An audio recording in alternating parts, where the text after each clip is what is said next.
ॐ श्रीगणेशाय नमः। श्रीसूर्याय नमः।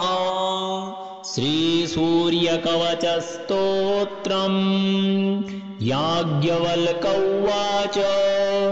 शृणुष्व मुनिशार्दूल सूर्यस्य कवचं शुभम् शरीरारोग्यदं दिव्यं सर्वसौभाग्यदायकम् देदीप्यमानमुकुटम् स्फुरन्मकरकुण्डलम् ध्यात्वा सहस्रकिरणम् स्तोत्रमेतद्दुदीरयेत् शिरो मे भास्करः पातु ललाटं मे मितद्युतिः नेत्रे दिनमणिः पातु श्रवणे वासरेश्वरः घ्राणं धर्मघृणी पातु वदनं वेदवाहनः जिह्वां मे मानदः पातु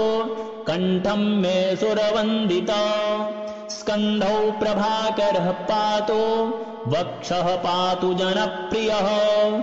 पातु पादौ द्वादशात्मा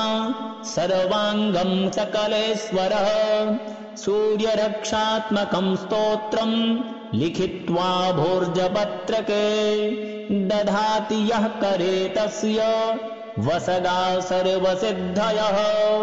सुष्णातो यो जपेत् सम्यग् व्योधीते स्वस्थमानसः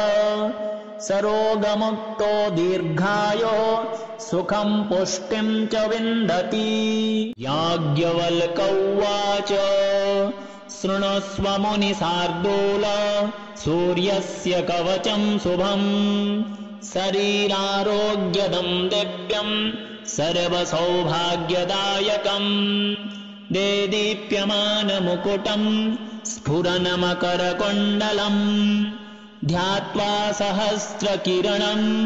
स्तोत्रमेतद्दुदीरयेत् शिरो मे भास्करः पातु ललाटं मे मितद्युतिः नेत्रे दिनमणिः पातु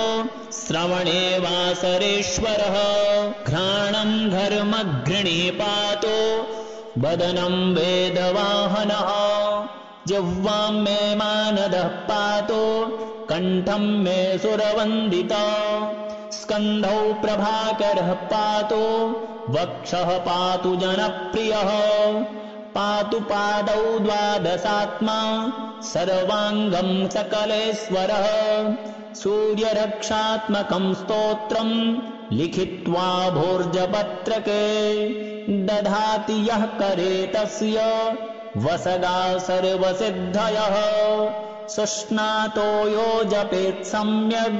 व्योधीते स्वस्थमानसः सरोगमुक्तो दीर्घायो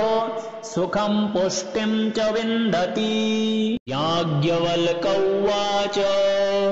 शृणुष्व मुनिशार्दूल सूर्यस्य कवचं शुभम्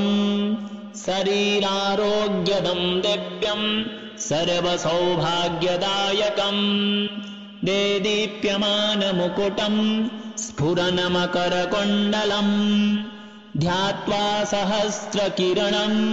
स्तोत्रमेतद्दुदीरयेत् शिरो मे भास्करः पातु ललाटं मे मितद्युतिः नेत्रे दिनमणिः पातु श्रवणे वासरेश्वरः घ्राणं धर्मघृणी पातु वदनं वेदवाहनः जिह्वां मे मानदः पातु कण्ठं मे सुरवन्दिता स्कन्धौ प्रभाकरः पातु वक्षः पातु जनप्रियः पातु पादौ द्वादशात्मा सर्वाङ्गं सकलेश्वरः सूर्यरक्षात्मकं स्तोत्रम् लिखित्वा भोर्जपत्रके दधाति यः करे तस्य वसगा सर्वसिद्धयः सुष्णातो यो जपेत् सम्यग् व्योधीते स्वस्थमानसः सरोगमुक्तो दीर्घायो सुखं पुष्टिं च विन्दति। याज्ञवल्क्य उवाच शृणुष्व मुनिशार्दूल सूर्यस्य कवचं शुभम् शरीरारोग्यदं दिव्यं सर्वसौभाग्यदायकम् देदीप्यमानमुकुटं स्फुरन्मकरकुण्डलम् ध्यात्वा सहस्रकिरणं स्तोत्रमेतद्दुदीरयेत् शिरो मे भास्करः पातु ललाटं मे मितद्युतिः नेत्रे दिनमणिः पातु श्रवणे वासरेश्वरः घ्राणं धर्मघृणिः पातु वदनं वेदवाहनः जिह्वां मे मानदः पातु कण्ठं मे सुरवन्दिता स्कन्धौ प्रभाकरः पातु वक्षः पातु जनप्रियः पातु पादौ द्वादशात्मा सर्वाङ्गं सकलेश्वरः सूर्यरक्षात्मकं स्तोत्रं लिखित्वा भोर्जपत्रके दधाति यः करे तस्य वसगा सर्वसिद्धयः सुष्णातो यो जपेत् सम्यग् व्योधीते स्वस्थमानसः सरोगमुक्तो दीर्घायो सुखं पुष्टिं च विन्दति याज्ञवल्क उवाच शृणुष्व मुनिशार्दूल सूर्यस्य कवचं शुभम् शरीरारोग्यदं दिव्यं सर्वसौभाग्यदायकम् देदीप्यमानमुकुटं स्फुरन्मकरकुण्डलम् ध्यात्वा सहस्रकिरणं स्तोत्रमेतद्दुदीरयेत् शिरो मे भास्करः पातु ललाटं मे मितद्युतिः नेत्रे दिनमणिः पातु श्रवणे वासरेश्वरः घ्राणं धर्मघृणिः पातु वदनं वेदवाहनः जिह्वां मे मानदः पातु कण्ठं मे सुरवन्दिता स्कन्धौ प्रभाकरः पातु वक्षः पातु जनप्रियः पातु पादौ द्वादशात्मा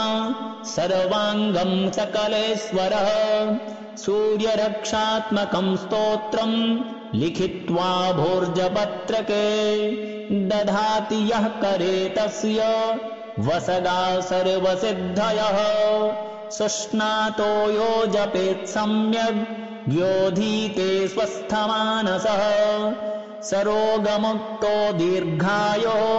सुखं पुष्टिं च विन्दति याज्ञवल्क उवाच शृणुष्व मुनिशार्दूल सूर्यस्य कवचं शुभम् शरीरारोग्यदं दिव्यं सर्वसौभाग्यदायकम् देदीप्यमानमुकुटं स्फुरन्मकरकुण्डलम्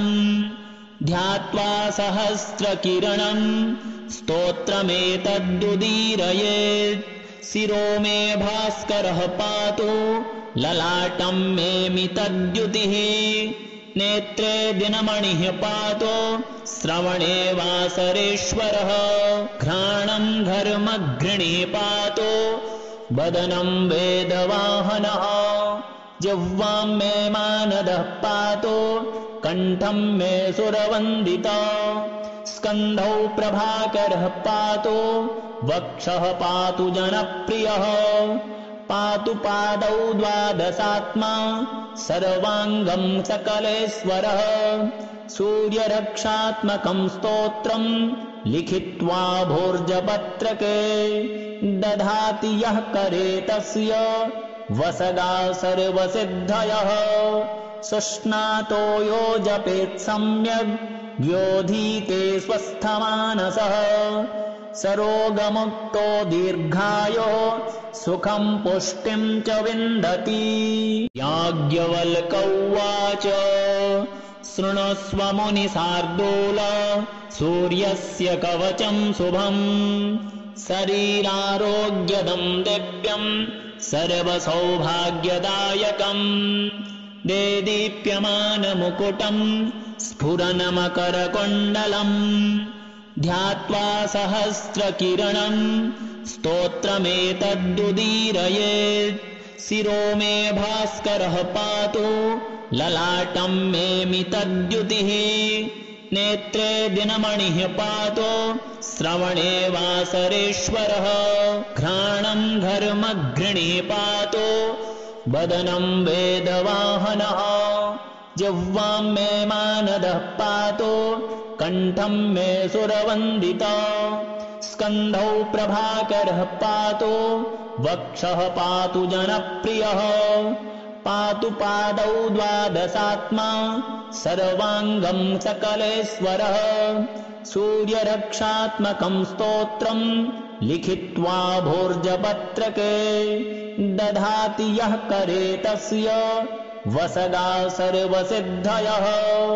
सुष्णातो यो जपेत् सम्यग् व्योधीते स्वस्थमानसः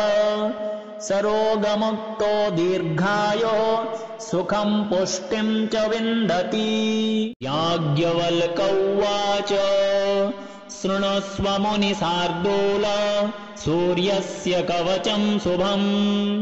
शरीरारोग्यदं दिव्यं सर्वसौभाग्यदायकम् देदीप्यमानमुकुटं स्फुरन्मकरकुण्डलम्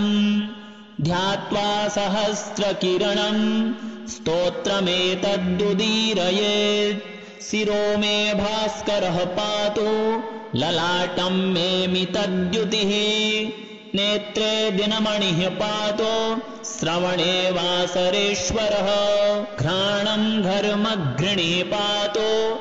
वदनं वेदवाहनः जिह्वां मे मानदः पातु कण्ठं मे सुरवन्दिता स्कन्धौ प्रभाकरः पातु वक्षः पातु जनप्रियः पातु पादौ द्वादशात्मा सर्वाङ्गं सकलेश्वरः सूर्यरक्षात्मकं स्तोत्रं लिखित्वा भोर्जपत्रके दधाति यः करे तस्य वसगा सर्वसिद्धयः सुष्णातो यो जपेत् सम्यग् व्योधीते स्वस्थमानसः सरोगमुक्तो दीर्घायो सुखं पुष्टिं च विन्दति। याज्ञवल्क उवाच शृणुष्व मुनिशार्दूल सूर्यस्य कवचं शुभम् शरीरारोग्यदं दिव्यं सर्वसौभाग्यदायकम् देदीप्यमानमुकुटं स्फुरन्मकरकुण्डलम् ध्यात्वा सहस्रकिरणं स्तोत्रमेतद्दुदीरयेत् शिरो मे भास्करः पातु ललाटं मे मितद्युतिः नेत्रे दिनमणिः पातु श्रवणे वासरेश्वरः घ्राणं घर्मघृणिः पातु वदनं वेदवाहनः जिह्वां मे मानदः पातु कण्ठं मे सुरवन्दिता स्कन्धौ प्रभाकरः पातु वक्षः पातु जनप्रियः पातु पादौ द्वादशात्मा सर्वाङ्गं सकलेश्वरः सूर्यरक्षात्मकं स्तोत्रं लिखित्वा भोर्जपत्रके दधाति यः करे तस्य वसगा सर्वसिद्धयः सुष्णातो यो जपेत् सम्यग् व्योधीते स्वस्थमानसः सरोगमुक्तो दीर्घायो सुखं पुष्टिं च विन्दति। याज्ञवल्क उवाच शृणुष्व मुनिशार्दूल सूर्यस्य कवचं शुभम् शरीरारोग्यदं दिव्यं सर्वसौभाग्यदायकम् देदीप्यमानमुकुटं स्फुरन्मकरकुण्डलम् ध्यात्वा सहस्रकिरणं स्तोत्रमेतद्दुदीरयेत् शिरो मे भास्करः पातु ललाटं मे मितद्युतिः नेत्रे दिनमणिः पातु श्रवणे वासरेश्वरः घ्राणं घर्मघृणिः पातु वदनं वेदवाहनः जिह्वां मे मानदः पातु कण्ठं मे सुरवन्दिता स्कन्धौ प्रभाकरः पातु वक्षः पातु जनप्रियः पातु पादौ द्वादशात्मा सर्वाङ्गं सकलेश्वरः सूर्यरक्षात्मकं स्तोत्रं लिखित्वा भोर्जपत्रके दधाति यः करे तस्य वसगा सर्वसिद्धयः सुस्नातो यो जपेत् सम्यग् व्योधीते स्वस्थमानसः सरोगमुक्तो दीर्घायो सुखं पुष्टिं च विन्दति। याज्ञवल्क उवाच शृणुष्व मुनिशार्दूल सूर्यस्य कवचं शुभम् शरीरारोग्यदं दिव्यं सर्वसौभाग्यदायकम् देदीप्यमानमुकुटम् स्फुरनमकरकुण्डलम् ध्यात्वा सहस्रकिरणम् स्तोत्रमेतद्दुदीरयेत् शिरो मे भास्करः पातु ललाटं मे मितद्युतिः नेत्रे दिनमणिः पातु श्रवणे वासरेश्वरः घ्राणं घर्मघृणी पातु वदनं वेदवाहनः जिह्वां मे मानदः पातु कण्ठं मे सुरवन्दिता स्कन्धौ प्रभाकरः पातु वक्षः पातु जनप्रियः पातु पादौ द्वादशात्मा सर्वाङ्गं सकलेश्वरः सूर्यरक्षात्मकं स्तोत्रं लिखित्वा भोर्जपत्रके दधाति यः करे तस्य वसगा सर्वसिद्धयः सुस्नातो यो जपेत् सम्यग् व्योधीते स्वस्थमानसः सरोगमुक्तो दीर्घायो सुखं पुष्टिं च विन्दति। याज्ञवल्क उवाच शृणुष्व मुनिशार्दूल सूर्यस्य कवचं शुभम् शरीरारोग्यदं दिव्यं सर्वसौभाग्यदायकम् देदीप्यमानमुकुटम् स्फुरनमकरकुण्डलम् ध्यात्वा सहस्रकिरणम् स्तोत्रमेतद्दुदीरयेत् शिरो मे भास्करः पातु ललाटं मे मितद्युतिः नेत्रे दिनमणिः पातु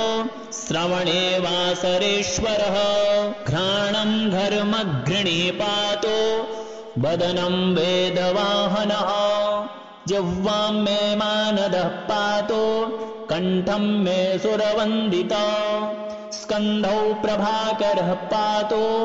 वक्षः पातु जनप्रियः पातु पादौ द्वादशात्मा सर्वाङ्गं सकलेश्वरः सूर्यरक्षात्मकं स्तोत्रं लिखित्वा भोर्जपत्रके दधाति यः करे तस्य वसगा सर्वसिद्धयः सुस्नातो यो जपेत् सम्यग् व्योधीते स्वस्थमानसः सरोगमुक्तो दीर्घायो सुखं पुष्टिं च विन्दति। याज्ञवल्क उवाच शृणुष्व मुनिशार्दूल सूर्यस्य कवचं शुभम् शरीरारोग्यदं दिव्यं सर्वसौभाग्यदायकम् देदीप्यमानमुकुटम् स्फुरनमकरकुण्डलम् ध्यात्वा सहस्रकिरणम् स्तोत्रमेतद्दुदीरयेत् शिरो मे भास्करः पातु ललाटं मे मितद्युतिः नेत्रे दिनमणिः पातु श्रवणे वासरेश्वरः घ्राणं घर्मघृणी पातु वदनं वेदवाहनः जिह्वां मे मानदः पातु कण्ठं मे सुरवन्दिता स्कन्धौ प्रभाकरः पातु वक्षः पातु जनप्रियः पातु पादौ द्वादशात्मा सर्वाङ्गं सकलेश्वरः सूर्यरक्षात्मकं स्तोत्रं लिखित्वा भोर्जपत्रके दधाति यः करे तस्य वसगा सर्वसिद्धयः सुष्णातो यो जपेत् सम्यग् व्योधीते स्वस्थमानसः सरोगमुक्तो दीर्घायो सुखं पुष्टिं च विन्दति। याज्ञवल्क उवाच शृणुस्व मुनिशार्दूल सूर्यस्य कवचं शुभम् शरीरारोग्यदं दिव्यं सर्वसौभाग्यदायकम् देदीप्यमानमुकुटं स्फुरनमकरकुण्डलम् ध्यात्वा सहस्रकिरणं स्तोत्रमेतद्दुदीरयेत् शिरो मे भास्करः पातु ललाटं मे मितद्युतिः नेत्रे दिनमणिः पातु श्रवणे वासरेश्वरः घ्राणं धर्मघृणिः पातु वदनं वेदवाहनः जिह्वां मे मानदः पातु कण्ठं मे सुरवन्दिता स्कन्धौ प्रभाकरः पातु वक्षः पातु जनप्रियः पातु पादौ द्वादशात्मा सर्वाङ्गं सकलेश्वरः सूर्यरक्षात्मकं स्तोत्रं लिखित्वा भोर्जपत्रके दधाति यः करे तस्य वसगा सर्वसिद्धयः सुष्णातो यो जपेत् सम्यग् व्योधीते स्वस्थमानसः सरोगमुक्तो दीर्घायो सुखं पुष्टिं च विन्दति। याज्ञवल्क उवाच शृणुस्व मुनिशार्दूल सूर्यस्य कवचं शुभम् शरीरारोग्यदं दिव्यं सर्वसौभाग्यदायकम् देदीप्यमानमुकुटं स्फुरनमकरकुण्डलम् ध्यात्वा सहस्रकिरणं स्तोत्रमेतद्दुदीरयेत् शिरो मे भास्करः पातु ललाटं मे मितद्युतिः नेत्रे दिनमणिः पातु श्रवणे वासरेश्वरः घ्राणं धर्मघृणिः पातु वदनं वेदवाहनः जिह्वां मे मानदः पातु कण्ठं मे सुरवन्दिता स्कन्धौ प्रभाकरः पातु वक्षः पातु जनप्रियः पातु पादौ द्वादशात्मा सर्वाङ्गं सकलेश्वरः सूर्यरक्षात्मकं स्तोत्रं लिखित्वा भोर्जपत्रके दधाति यः करे तस्य वसगा सर्वसिद्धयः सुष्णातो यो जपेत् सम्यग् व्योधीते स्वस्थमानसः सरोगमुक्तो दीर्घायो सुखं पुष्टिं च विन्दति। याज्ञवल्क उवाच शृणुस्व मुनिशार्दूल सूर्यस्य कवचं शुभम् शरीरारोग्यदं दिव्यं सर्वसौभाग्यदायकम् देदीप्यमानमुकुटं स्फुरनमकरकुण्डलम् ध्यात्वा सहस्रकिरणं स्तोत्रमेतद्दुदीरयेत् शिरो मे भास्करः पातु ललाटं मे मितद्युतिः नेत्रे दिनमणिः पातु श्रवणे वासरेश्वरः घ्राणं धर्मघृणिः पातु वदनं वेदवाहनः जिह्वां मे मानदः पातु कण्ठं मे सुरवन्दिता स्कन्धौ प्रभाकरः पातु वक्षः पातु जनप्रियः पातु पादौ द्वादशात्मा सर्वाङ्गं सकलेश्वरः सूर्यरक्षात्मकं स्तोत्रं लिखित्वा भोर्जपत्रके दधाति यः करे तस्य वसगा सर्वसिद्धयः सुष्णातो यो जपेत् सम्यग् व्योधीते स्वस्थमानसः सरोगमुक्तो दीर्घायो सुखं पुष्टिं च विन्दति।